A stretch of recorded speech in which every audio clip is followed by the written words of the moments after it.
नमस्कार। चलिए सीधे आज की सबसे बड़ी डिफेंस खबरों पर नजर डालते हैं। देखिए, आम का प्रोग्राम से लेकर अग्नि 3 मिसाइल टेस्ट और हमारे पड़ोस में चल रहे तनाव तक आज बहुत कुछ है जिसके बारे में जानना जरूरी है। तो आज के हमारे ब्रीफिंग में हम सबसे पहले एएमसीए और तेजस की बात करेंगे। फिर देखेंगे कि भारत के शस्त्रागार में क्या नया जुड़ रहा है। कुछ बड़ी ग्लोबल पार्टनरशिप्स पर भी नजर डालेंगे, पड़ोस में चल रहे तनाव को समझेंगे और आखिर में सेना के एक खास कदम के बारे में जानेंगे। तो चलिए शुरुआत करते हैं भारत के अपने फाइटर जेट प्रोग्राम से।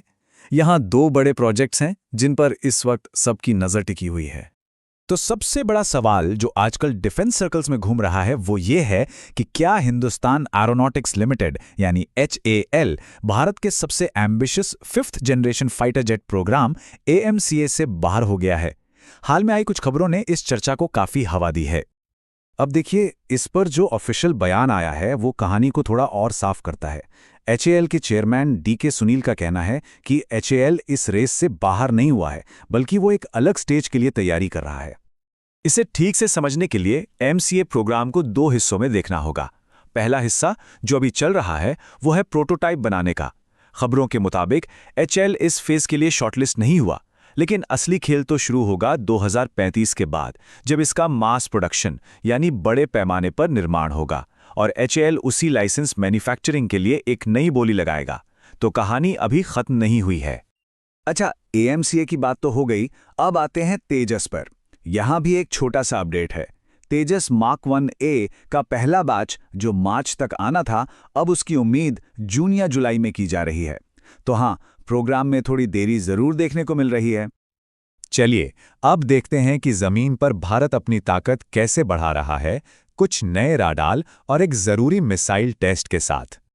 725 करोड़ रुपए, ये वो रकम है जो भारतीय सेना नए low level light weight radar खरीदने पर खर्च कर रही है। और ये एक फास्ट ट्रैक खरीद है ताकि हमारी निगरानी क्षमताएं और भी मजबूत हो सकें, वो भी जल्दी। और हाँ, ये कोई मामूली राडार नहीं है। इन्हें बाय इंडियन कैटेगरी के तहत लिया जा रहा है, जिसका मतलब है कि कम से कम 60% हिस्सा भारत में ही बना होना चाहिए। इनकी खासियत यह है कि ये बेहद छोटे टारगेट्स को भी पकड़ सकते हैं, एक साथ 100 लक्ष्यों पर नजर रख सकते हैं, और चाहे पहाड़ हों, रेगिस्तान या समुंदर का किनारा, ये हर जगह काम करने में सक्षम होंगे। एक और बड़ी खबर है अग्नि 3 मिसाइल से जुड़ी। इसका हाल ही में ओडिशा से एक सफल नाइट लॉन्च किया गया। ये टेस्ट स्ट्रेटेजिक फोर्सेस कमांड ने किया था, ये पक्का करने के लिए कि मिसाइल हर पैमाने पर एकदम खरी उतरती है। 3,500 किलोमीटर, जी हां, यह है अग्नि 3 की मारक क्षमता। ये एक इंटरमीडिएट रेंज बैलिस्टिक मिसाइल है जो न्यूक्लियर हथियार ले जा सकती है, और यह भारत की स्ट्रेटेजिक डेटरेंस का एक बहुत ही अहम हिस्सा है। अब जरा इंटरनेशनल स्टेज पर चलते हैं और देखते हैं कि भारत ऑस्ट्रेलिया और फ्रांस के साथ अपनी रक्षा साझेदारियों को कैसे मजबूत कर रहा है। खबर है कि बहुत जल्द डिफेंस एक्विजिशन काउंसिल की एक बड़ी मीटिंग होने वाली है और उसमें 114 और राफेल फाइटर जेट्स की मेगा डील पर चर्चा हो सकती है। अगर ये डील आगे बढ़ती है तो ये भारतीय वायुसेना के लिए एक बहुत बड़ा बूस्ट साबित होगा। उधर ऑस्ट्रेलिया के साथ भी एक काफी दिलचस्प डील हो रही है।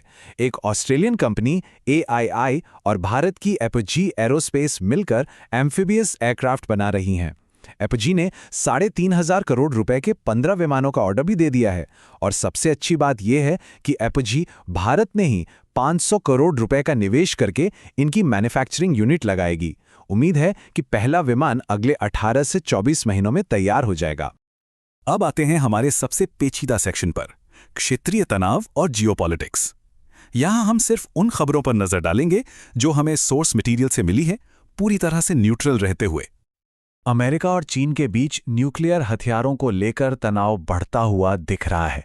अमेरिका का आरोप है कि चीन ने 2020 में चोरी छिपे न्यूक्लियर टेस्ट किए थे, और अमेरिका चाहता है कि चीन भी आर्म्स कंट्रोल संधि का हिस्सा बने। दूसरी तरफ चीन इन सभी आरोपों को सिरे से खारिज करता है और किसी भी बातचीत में शामिल होने से इनकार कर रहा है। अब बात करते हैं पाकिस्तान की। पाकिस्तानी सेना ने एक बड़े हमले के बाद एक काउंटर टेररिज्म ऑपरेशन शुरू किया है, लेकिन सोर्स मटेरियल में बताए गए कुछ एक्सपर्ट्स ये सवाल उठा रहे हैं कि कहीं ये अपनी अंदरूनी नाकामियों से ध्यान भटकाने के लिए एक फॉल्स फ्लैग ऑपरेशन तो नहीं। और इसी बीच पाकिस्तान की राजधानी इस्लामाबाद से एक फिदायिन हमले की भी खबर है। शुरुआती जानकारी के मुताबिक इसमें 69 जानें गई हैं और ये आंकड़ा अभी और भी बढ़ सकता है। चलिए, अब अपने आखिरी हिस्से पर आते हैं जहां भारतीय सेना अपनी पहचान और विरासत को एक नया रूप दे रही है।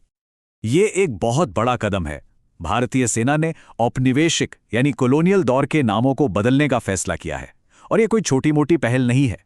देश भर में 124 सड़कों, 77 कॉलोनियों, 27 इमारतों और कई दूसरी जगहों के नाम बदले जा चुके हैं। और इसके पीछे का मकसद बिल्कुल साफ है, कॉलोनियल लेगेसी को हटाकर भारत के अपने सैनिकों और कमांडरों की बहादुरी और बलिदान को सम्मान देना। तो आज की ये सारी जानकारी हमें एक बड़े और ऐतिहासिक सवाल पर लाकर छोड़ती है।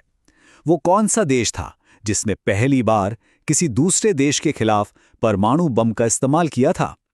ये एक ऐसा सवाल है जो हमें आज के दौर में भी बहुत कुछ सोचने पर मजबूर करता है।